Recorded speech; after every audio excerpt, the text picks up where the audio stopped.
দেখতে দেখতে free fire max Asia invitational FFMAI টুর্নামেন্টের সেমিফাইনাল শেষ হয়ে গেল এবং এখান থেকে বাংলাদেশের যে 6টা টিম ইনভাইটেড ছিল FFWS এর টপ 6 হওয়ার টিমগুলো সবাই কিন্তু এক এক করে বাদ পড়ে গেল।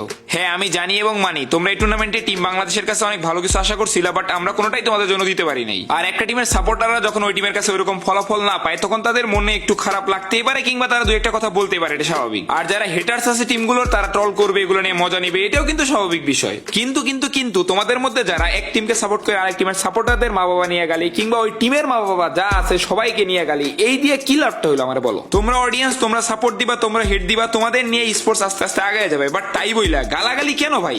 তোমরা এতদিন সাপোর্ট দিয়ে স্পোর্টস কে এত আগায় নিয়ে যাচ্ছ, এত বড় বড় টুর্নামেন্ট আসতেছে, বাট এইভাবে যদি গালি কন্টিনিউ চলতে থাকে বাংলাদেশের মান সম্মান ইজ্জত কিছু থাকবে?